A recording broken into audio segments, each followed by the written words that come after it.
Okay, so we're going to pick up in Luke 22 and where we left off, and then we're going to skip around a little bit.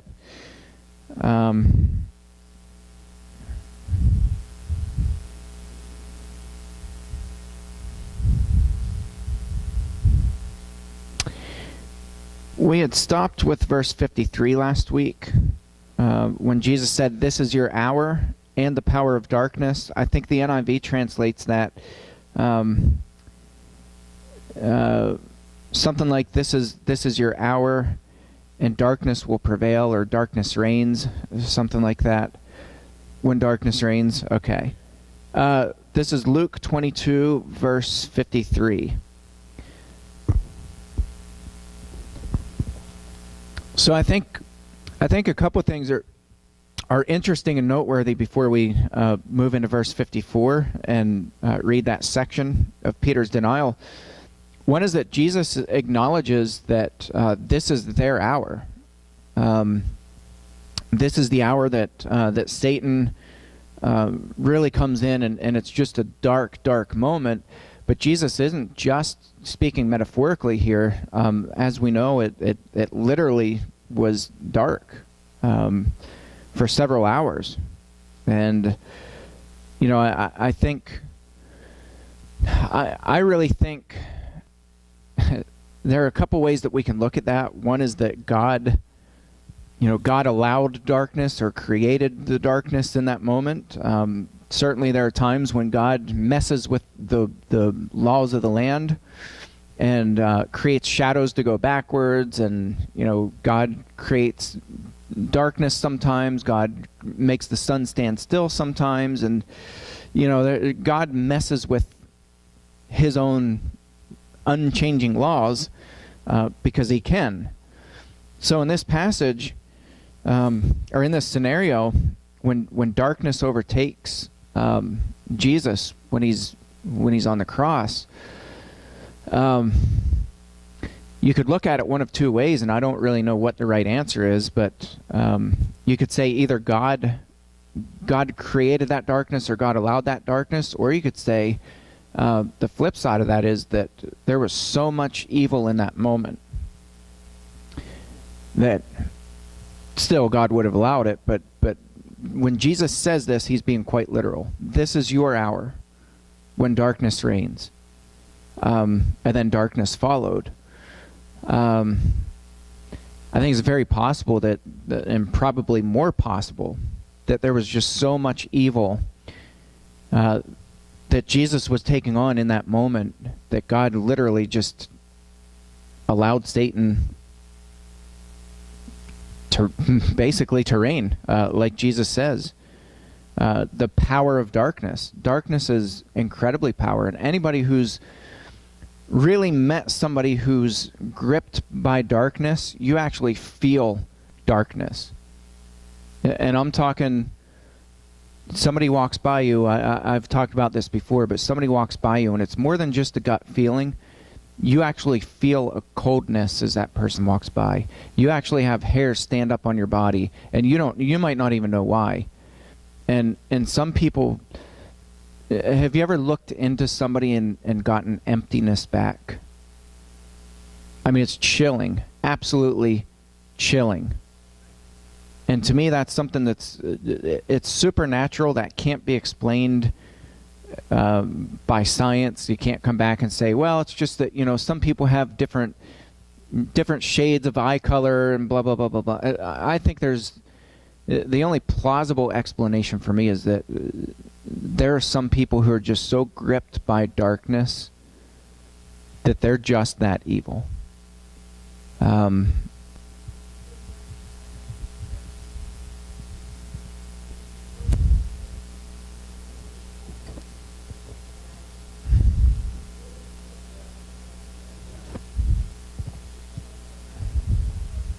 Yeah.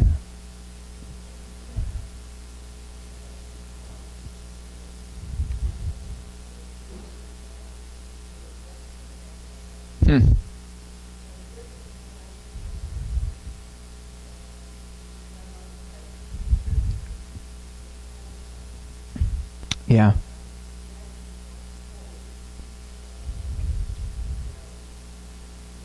Yeah. Yeah. Yeah. Yeah, I don't think you can I don't think you can explain it. And I think that was one of the reasons that God allowed literal darkness to overtake the land, because you can tell people, you can come back and say, well, evil is really dark and dark is powerful. But when Jesus says, and there's an audience who hears this, that this is your hour when darkness reigns, and then darkness follows, you feel that. You can feel that. That's something that, it's not just something that you hear and you're like, yeah, here's that religious wacko again, spouting off. You actually feel that. That's something tangible, that you feel that darkness and you feel that chill.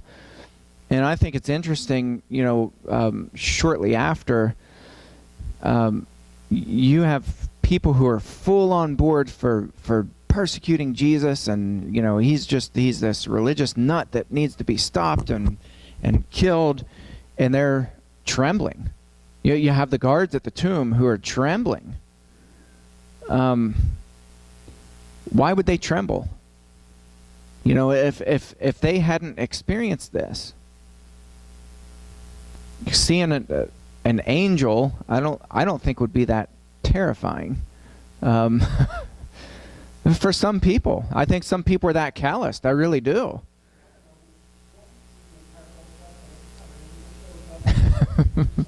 Yeah, that's true.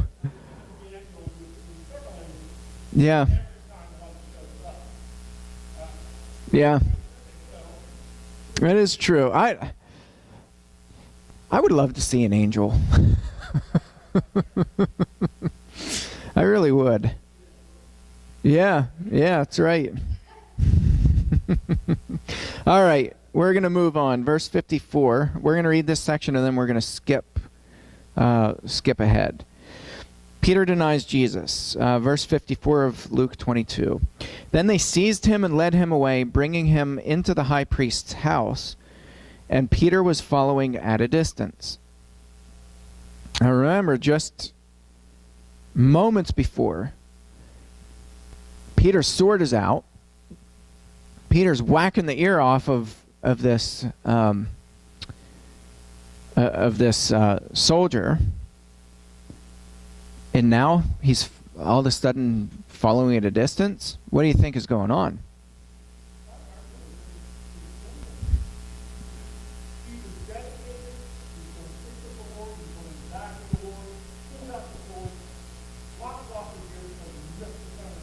Mm-hmm. Yeah.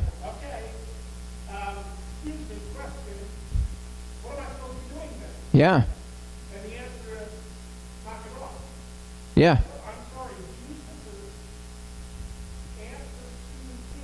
Mm-hmm. Yes. I do too.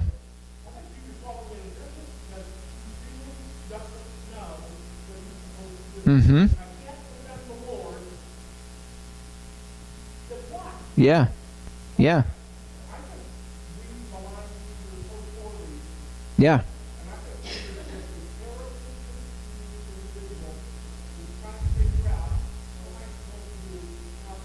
Yep, I completely 100% agree with that.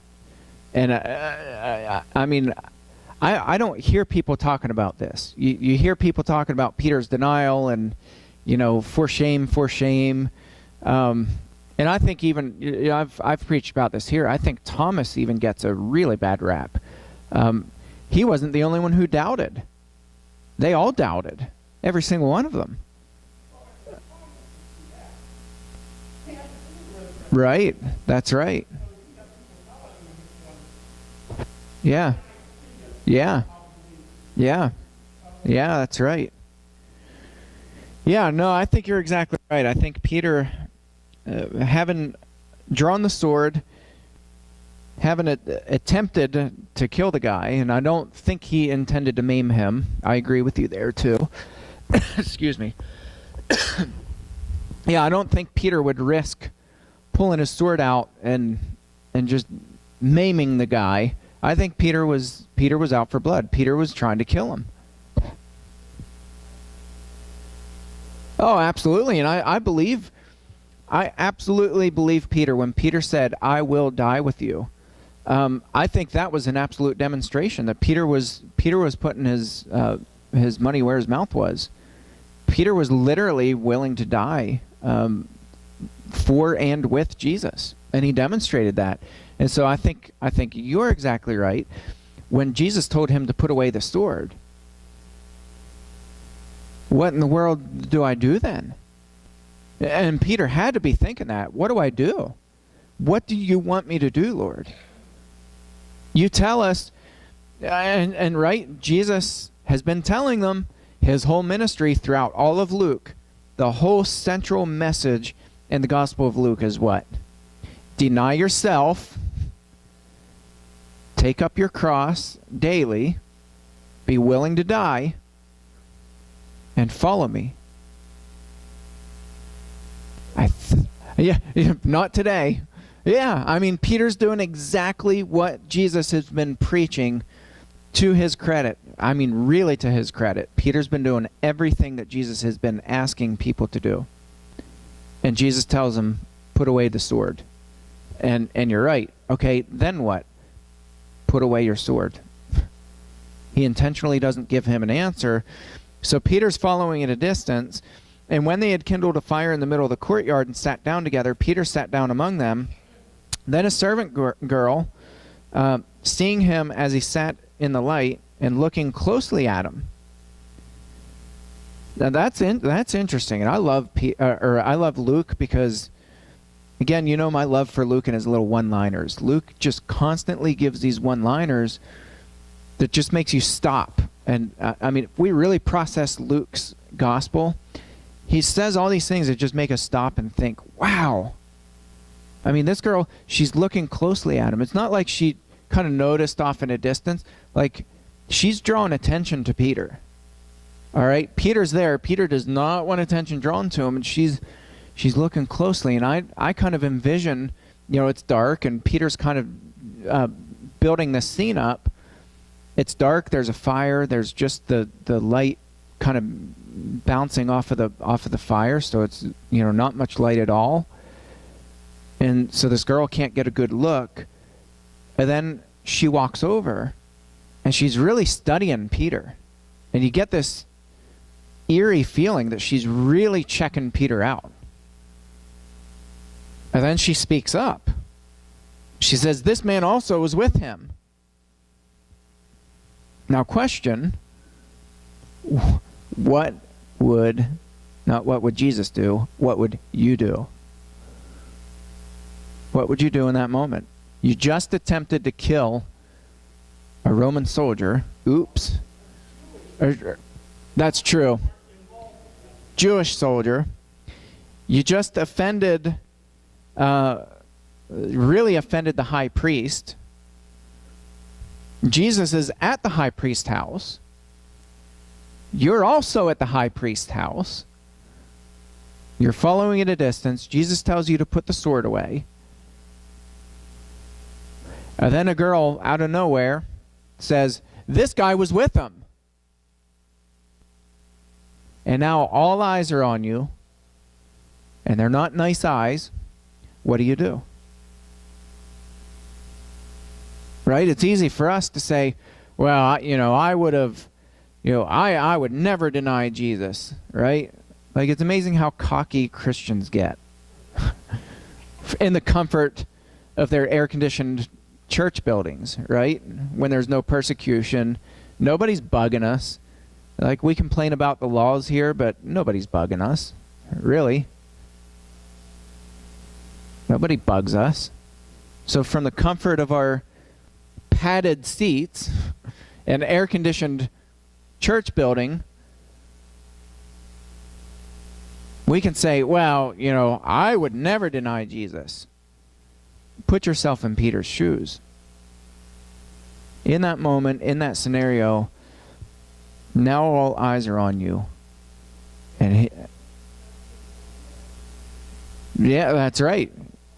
Yeah, there's confusion. He doesn't know what Jesus wants. He's waiting for Jesus to respond and tell him something. Yeah. Yeah.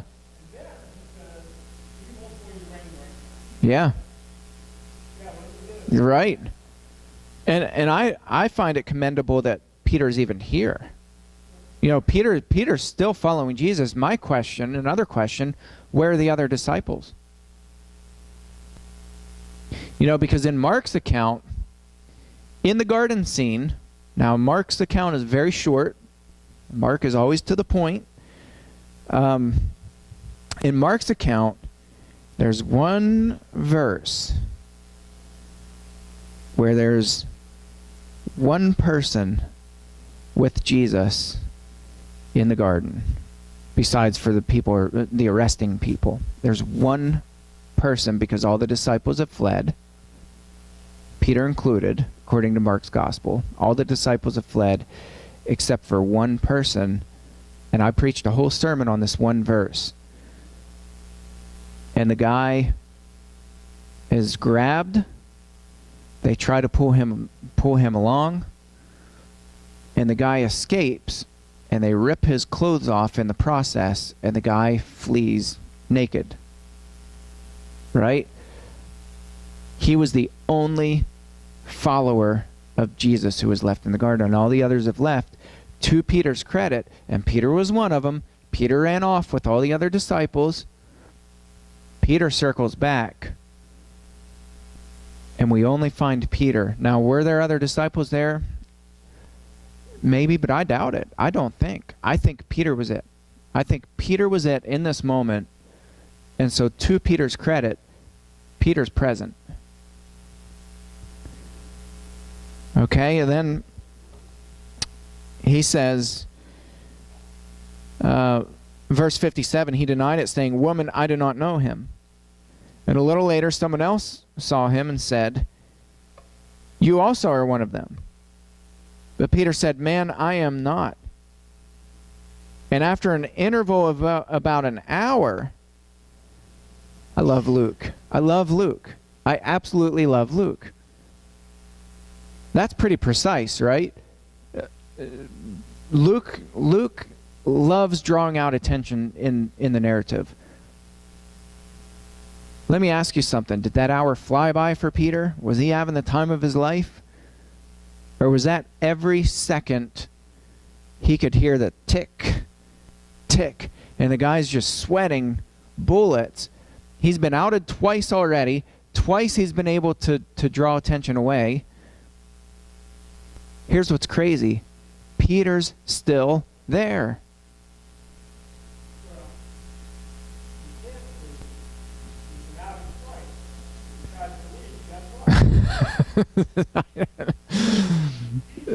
He is in a very big catch-22. But he could have tried to slither away. Like, there's no indication that he even attempted. I mean, Peter's there.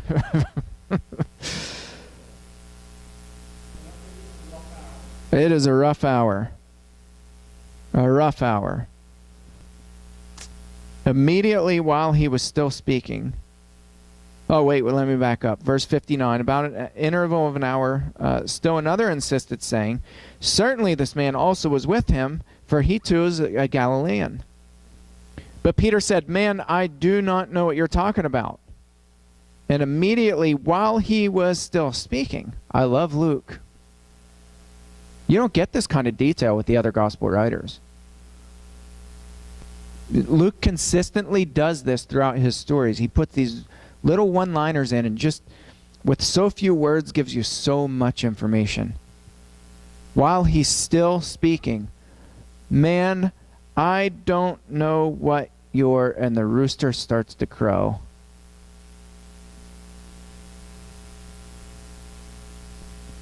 And I love, I've read this 100 times here, and I'll read it 1,000 more.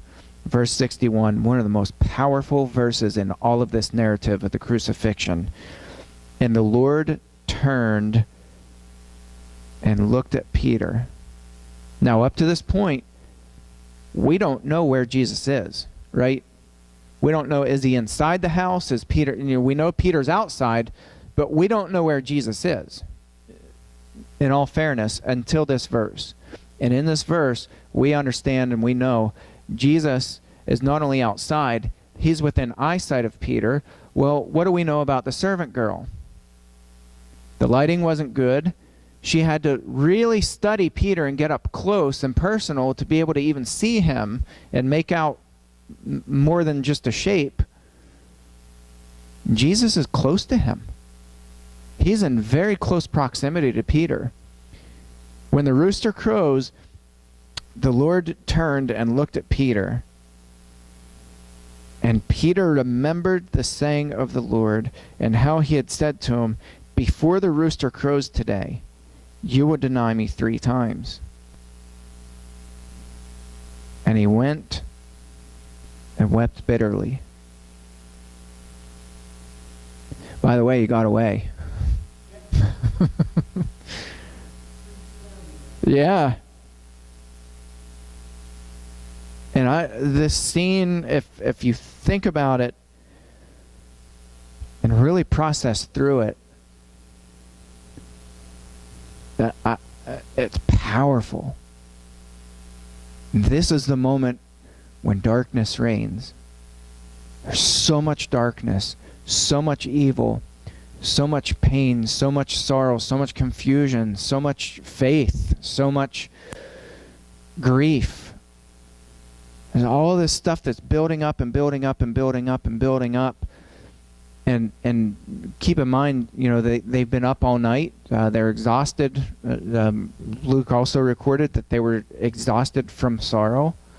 We know that an hour went by after the second denial. An excruciating hour went by. And then Peter denies, the rooster crows. As he's still speaking, Jesus turns and looks at Peter. And I still think this was one of the most impassioned looks. I don't think this was like, see, I knew it. I told you. I warned you. I think this was one of the most absolute, loving, grace-filled looks. How do we know that? Because of Jesus' prayer for Peter just prior. Satan has asked to sift you, plural, all of you out.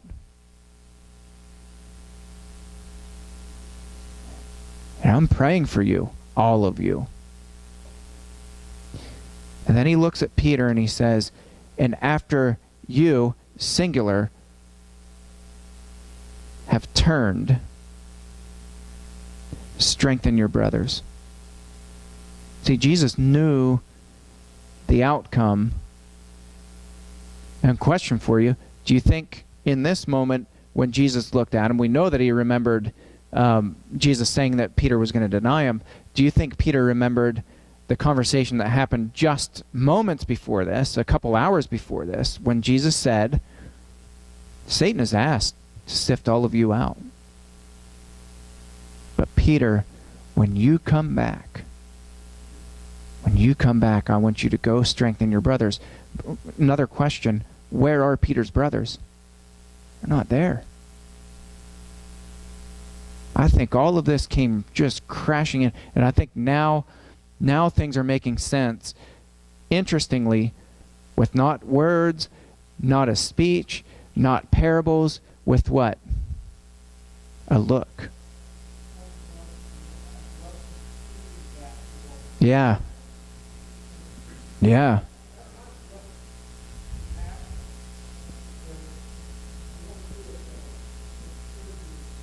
Yeah. Yeah.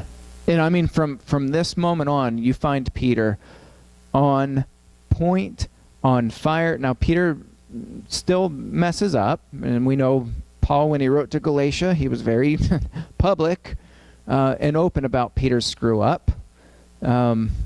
Peter, when they went into Pisidian Antioch, which is not Antioch of Syria, this is across the sea. They went into this very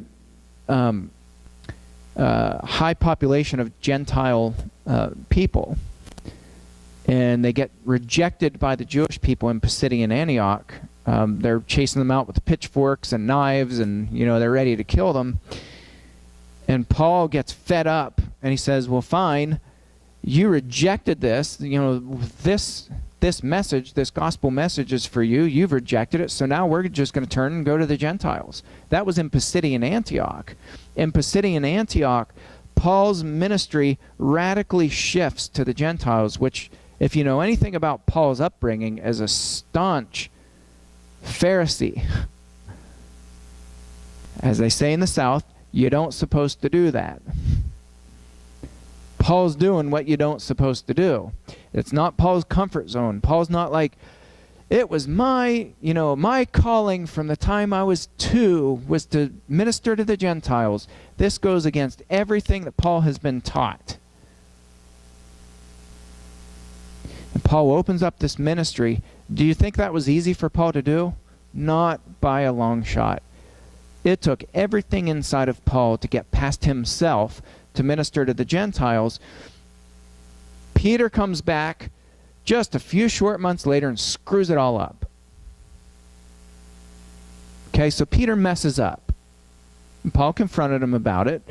Paul gave him a very harsh slap on the wrist, and Peter repented of that. But aside from, the handful of mistakes that Peter makes, Peter's up front and center. I mean, after this look that Jesus gave him, Peter is up front and center. Peter's on point. Peter's bold. He's courageous. Peter, when they get arrested, Peter says, "Hey, we can't shut up." They get arrested. They get threatened. They say, we don't want to find you anywhere near the temple. They get out of prison. Where do you find Peter and the disciples? Right up onto the temple steps, preaching, right? I mean, Peter is on point. I think this one look made everything just come together and make sense for Peter. And I think it's just so powerful, and we can't underestimate how powerful that is. Okay, I'm going to skip a few verses. I'm going to read this section, at least get it started.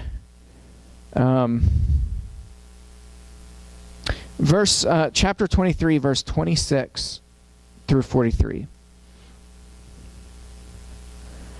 And as they led him away, they seized one Simon of Cyrene, who was coming in from the country, and laid on him the cross to carry it behind Jesus. And there followed him a great multitude of the people and of women who were mourning and lamenting for him. But turning to them, Jesus said, "Daughters of Jerusalem, do not weep for me, but weep for yourselves and for your children." Now this is interesting. Jesus is on his way to be crucified. He knows it. They all know it. You can't mistake it. This cross is being hauled right behind Jesus. Nobody in their right mind is saying, well, I wonder if he's going to get out of this one. They know. They know he's about to die. They know that they mean business. They know. Everybody knows that he's going to be crucified. Jesus stops. He turns. He addresses the crowd. Now, to this point, he's been pretty silent. They keep asking him questions. Are you the Christ? They're asking him all kinds of questions and trying to get him to defend himself. And Jesus he's given like these one little liners. For the first time, Jesus stops on his way to be hanging on the cross that's right behind him. He stops, he addresses the crowd and says, "Don't weep for me. Weep for yourselves and for your children.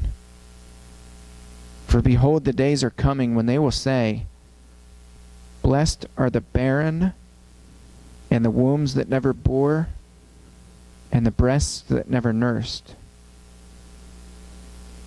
Then they will begin to say to the mountains, fall on us, and to the hills, cover us. For if they do these things when the wood is green, what will happen when it is dry?" Now, what's he talking about? Number one, who's the wood? What's green wood? Anybody who messes with wood, I burn wood, a lot of wood. That's how I heat my house. What's that? Yeah. Green wood is awful. You can throw it into a raging fire and put your fire out. Because there's so much moisture in that wood, it's alive, it's green, it smokes a lot. It doesn't burn hot. Even if you can get it to catch fire, the BTUs that come out of it is worthless. In the dead of winter, I've burned green wood before. You get creosote, you get smoke. You can't keep your fire, you can't maintain it. You got to just pound oxygen into that fire constantly. And then the BTUs that you get out of it are worthless. You just can't get a good hot fire because it's green. There's too much moisture. Jesus is the green thing that he's talking about. He's the green wood. He's the life. Jesus is alive right now.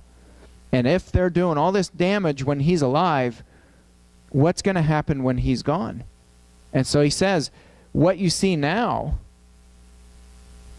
is just a small part of what you're going to see. If you think it's dark now, wait until you see what's coming. Don't weep for me. You weep for yourselves. You weep for your children. And by weep, he doesn't mean shut down and, just go into a mourning in this cave and, you're kind of hiding out and you don't want to face life. And that's not what he's talking about. He's talking about repentance, which is the centerpiece of the gospel.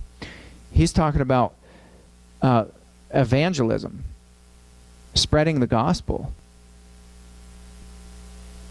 It's the only way that we're going to counter evil. You can't counter evil by mourning for Jesus and saying, "Oh, this is so horrible. Now, now he's gone, and now, we don't know what to do." Jesus is telling them exactly what to do, in a very few words. Just by telling them to mourn for themselves, for their children, he's saying, in essence, you need to repent. And you need to carry the light on. You need to carry this life. The life that's in me, I'm giving that to you. And you need to carry that to the ends of the earth, right? The Great Commission.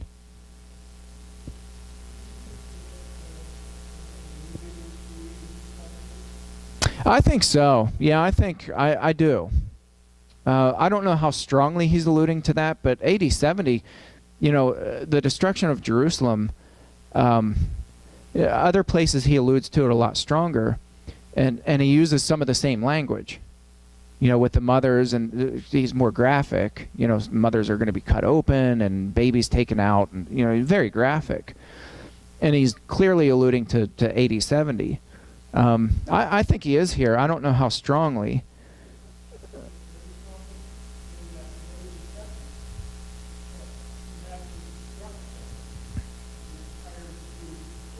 Yeah. Yeah.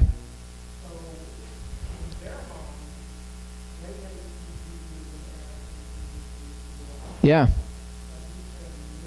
Yeah. Yeah.